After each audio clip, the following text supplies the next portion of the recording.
cut the onion and say, what am I doing right now? Because of the strong smell, of course. Oh, they had some tears in their eyes. Cooking, it's an onion. So they would, of course, he would elicit. He wouldn't say that I'm holding an onion. No. Again, he would extend the activity using words related to this. Not only, he wouldn't bring a watermelon just to teach them this is a watermelon. So he would teach other things.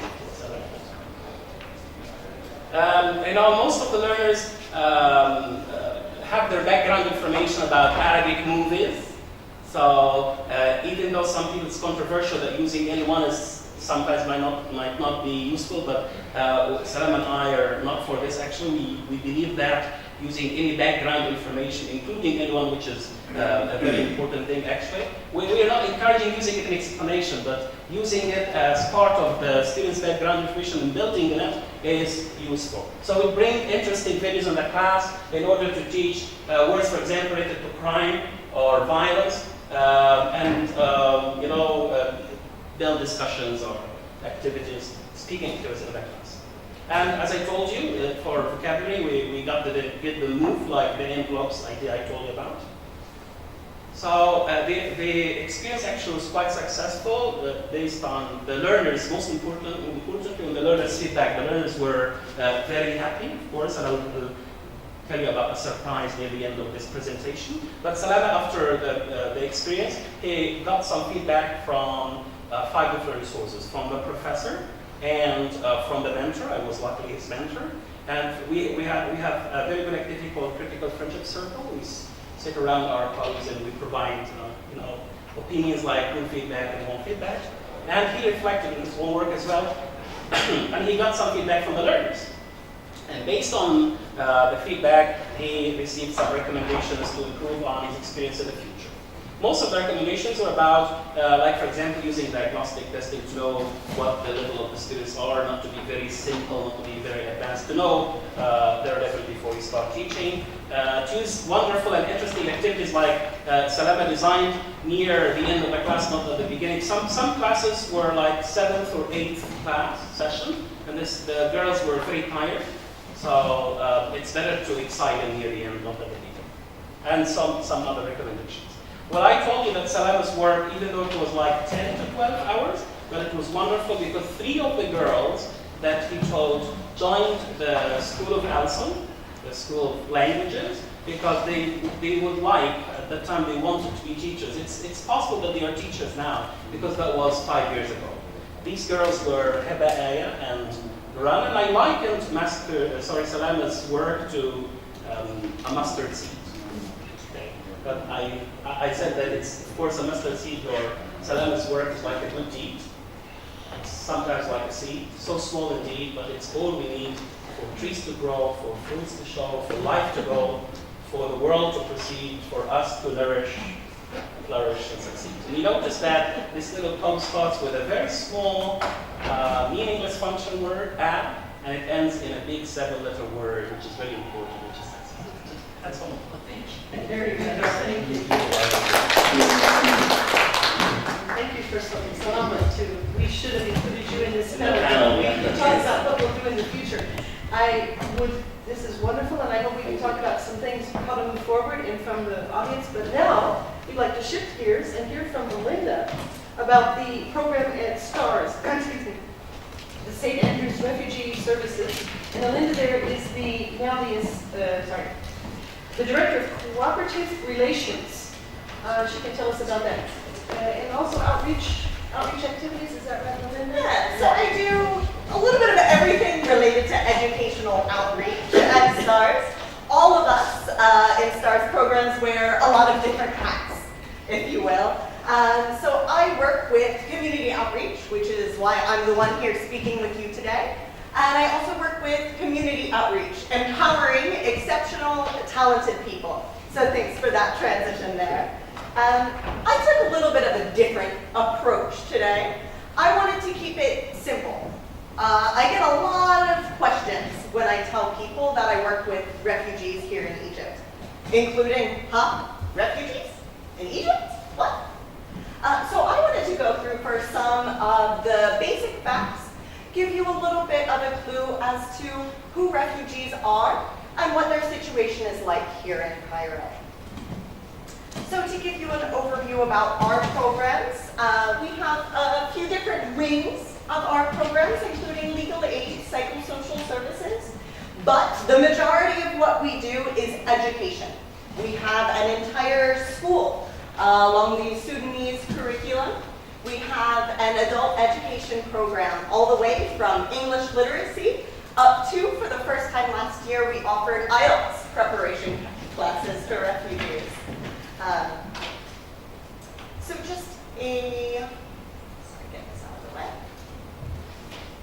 A little bit of background here. In the world, there are 50 million people that have been displaced from their homes. 20 million of those have been forced to leave their country and seek refuge in another country. Now, the term refugee we use a lot in common language, but it's also a very specific legal term as well. So when I use refugee, I'm talking about people who have fled their home country, have come here to Egypt, and have left for very special reasons, which we'll talk about in just a minute. Okay? And another note to remember, here in Egypt, it is the UNHCR, the United Nations High Commissioner for Refugees, that deals with all of the rights and concerns of refugees here in Egypt. It's not under the Egyptian government. So, I gave you a few facts, and I have a quiz here for you too. So according to UNHCR, this body that deals with all of the refugees in Egypt, why is a refugee here? So war, natural disasters, famine, poverty, religious persecution, political persecution, ethnic or racial persecution. The persecution word keeps coming up. All of the above. All of the above? The common definition of refugee, yes. But we'll talk about the answers in a minute. How many refugees do you think are here in Egypt? Yes. More than 1 million? 1 million. 1 million? 50,000? 1 million? Okay. Okay. I like to take this quiz, see what everyone knows first. Where do you think they come from? Syria, Iraq. Oh, Syria is a big one. Africa, Iraq, excellent. Palestinians, absolutely. And more Syrian Palestinians coming over as well. Good point. Libya. Libya. Very good. Yemen. What problems do you think they might face here in Egypt? Discrimination. Discrimination, absolutely. Work. Always a big one for Egyptians too. Work. Yeah, traffic, absolutely a problem for everyone here in Egypt. Refugees, unfortunately, sometimes undergo a different kind of trafficking. Education is huge need here as well. And maybe, I think from what I know, the mismatch between what they want and what they're able to obtain. Absolutely, absolutely. As I'm sure you'll get the sense from all of the other panelists here, underserved populations in Egypt, this is a huge, huge service gap. Okay, how long do you think the average refugee would be here in Egypt? How long would they stay? They show up here, they can't go home. How long are refugees here in Egypt? 3 years. 3 years? Good guess. 10? Good. Maybe they stay for the rest of their lifetime. They could, absolutely. See, that's why these last two kind of trick questions, because there is really no average refugees. But if you had to take a guess as to the age of the average refugee, what would you say? 30, 40, 50, 20, 15? 20s. 20s? Okay, very good. All right.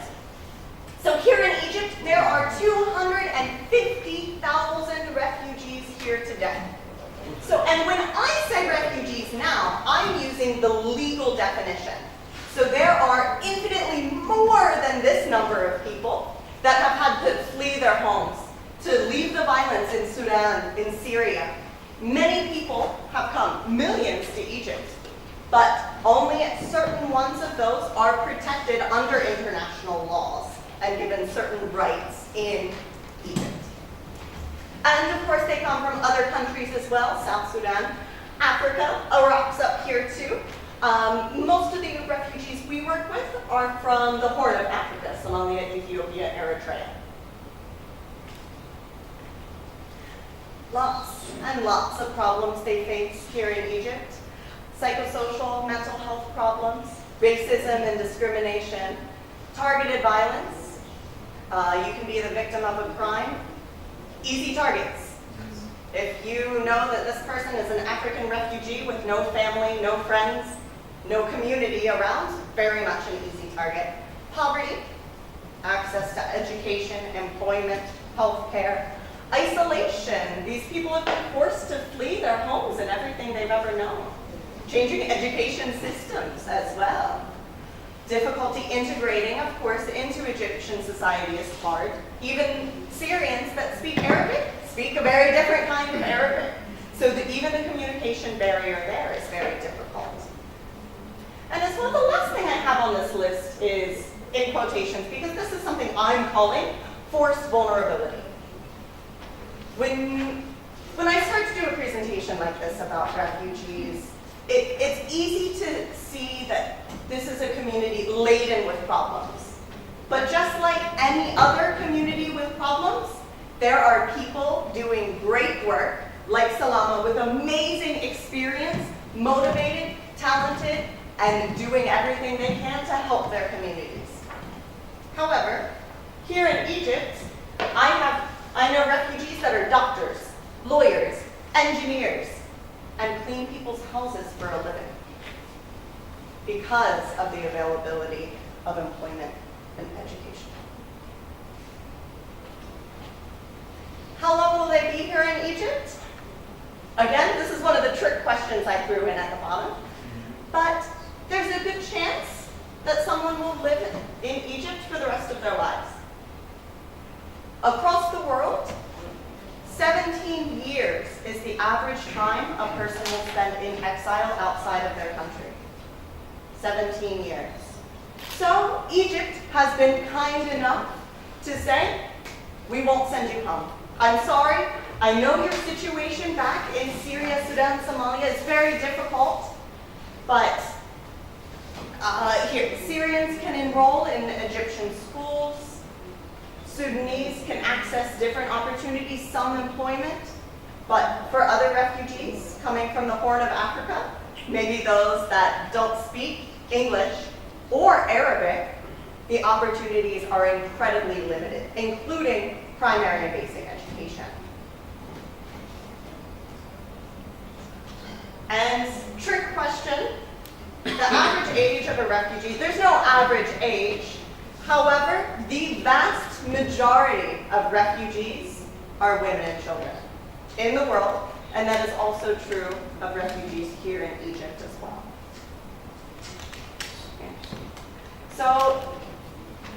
So far in the Syrian crisis, 9 million people have been forced to leave their homes, and 3.5 million have had to leave Syria.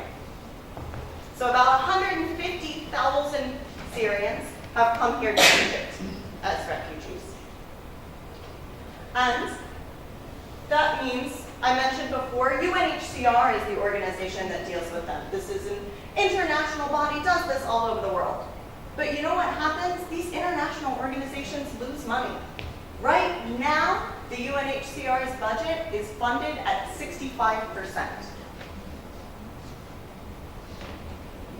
So we're here talking about underserved populations, and whether it be visual impairment, refugees, any other group, Egyptian street children, there are lots of places in need of help, in need of talented, passionate people. When we look for volunteers at STARS, that's what we look for first. Not how many years of teaching experience. Is this person excited about this? So that's what I encourage you to do. Out of the end of all of this, it doesn't have to take years out of your life, if not a career change. But our average volunteer spends 3 hours a week downtown helping us. We also help other refugee organizations recruit volunteers. So if we have a potential volunteer that lives in 6th of October, we're not going to send them downtown. That's not a good use of their time. We're going to send them to an organization in 6th of October. That's the best match for them. Fundraising, all of our organizations can benefit from, of course, more funds, but donations. Most of you are here from an educational and school setting. One area we've had a lot of improvement on this year is building partnerships with other schools. Getting like minds together to say, okay, how do we bring up the standards of education for this group of people in need? So there are lots and lots of things that you can do to benefit your community. And of course, think about your favorite teacher. Why is that person your favorite teacher?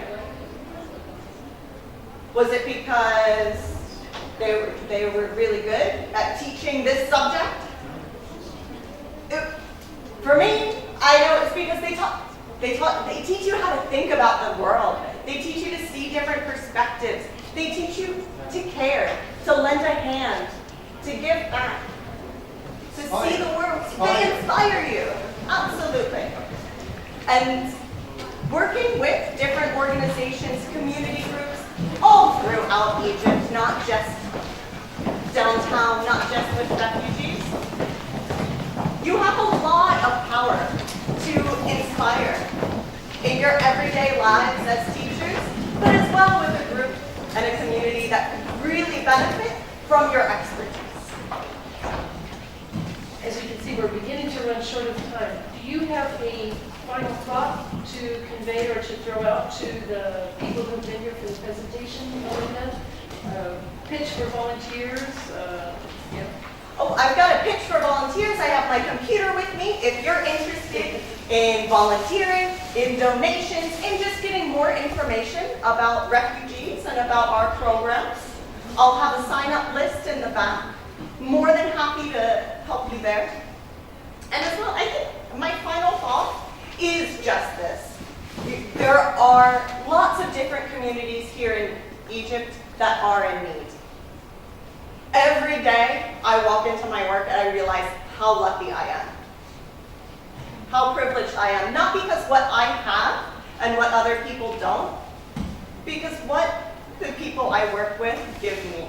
Every day I walk in and I'm surrounded by some of the most amazing people I've ever met in my entire life. And that's the takeaway for me. You could have that too. Thank you, Melinda. Thank you. Very passionate speaker, isn't she?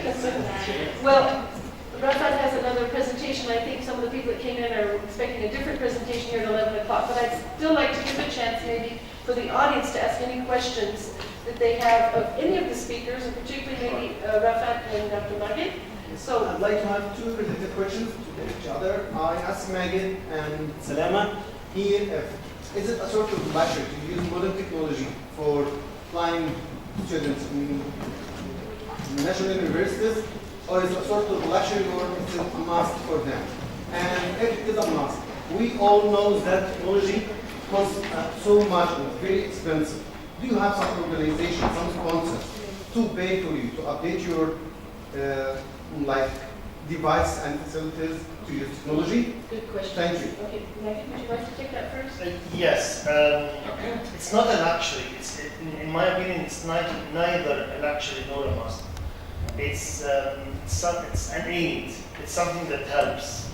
And we have to deal with the situation where we can have high-tech or low-tech. And it is available. What Rafat told us about the success story of Salama is amazing in the sense that he used every thing possible, everything at his everything available. I mean, whether it is high tech or whether it is just real objects like, and you said, watermelons and onions and things like that. So the idea of technology, yes, they are expensive, and this relates to the second question as well. They are expensive, but even if they are not available in some situations, although they are, we can still go on. We have a number of success stories here in Egypt, not just 1, 2, or 3. And there are people who manage to do things with little or no support. So this is what I wanted to But are there organizations, I think the second part was, are there organizations or where, if you don't have personal resources to buy equipment, are there organizations that Well, support blind? Yes, but on the national level, not on the personal level. I mean, here in Egypt, it's different from the States. In the States, a person Yeah, you just can, ask for it. can ask for it, Yeah. okay? But here, no. And on the personal level, you have to supply the necessary funding for this. But on the national level, we have the Ministry of Communication. On the level of NGOs, there are a lot of NGOs that do great work in this.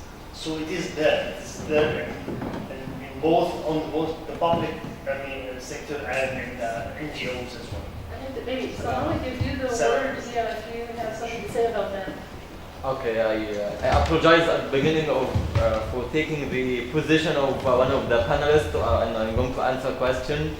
Anyway, I believe that one of the fundamentals of teaching is to cope with what's available. When I entered the Noor and Al Amal school, I found their computers. That's why I bought some of the activities using computer and technology and so. But what I was shocked, what shocked me there is that there were computers and students were not trained to use these computers. But whatever, there is technology. There is no technology. There is new things, old things, sophisticated things, or whatever available. The teacher should cope. This is for teaching and the issue inside the class. As for us as visual impaired people dealing with life and dealing with education and dealing with everything, again we cope with what is available. But the technological trend nowadays goes into serving people with various needs. For example, now we use most of us use smartphones, like mobile phones, running the Android system, iPhones, etc. Nowadays, most of these technological devices, the smartphones, include a software that help blind and visual impaired users to deal with the smartphone. We benefit using this. We surf the net, we read books, we communicate with people, we do assignments, we do research, everything using these smartphones. At the beginning, it was not designed for visual impaired people, but we used them as everything we use to cope with our life. So I think this panel needs another month of reflection, but I think that unfortunately we're going to have to wrap it up because of other people's commitments, but this has been a wonderful opportunity to put some of these issues out there. Maybe we can follow up with another panel next year with Salama on the panel. And we'll try to promote through the board of directors of the NileTESOL maybe some special sessions. We might do a special session. You were talking about people who are trained but they're not familiar with this. So maybe we should do a special training session. Magid, Salama, Rafa, if you're willing to step up. And I promise Dr. Magid will take into consideration, our problems like health. We will have to include something. Right. Thank you, everybody, for coming. Thank you very much. I hope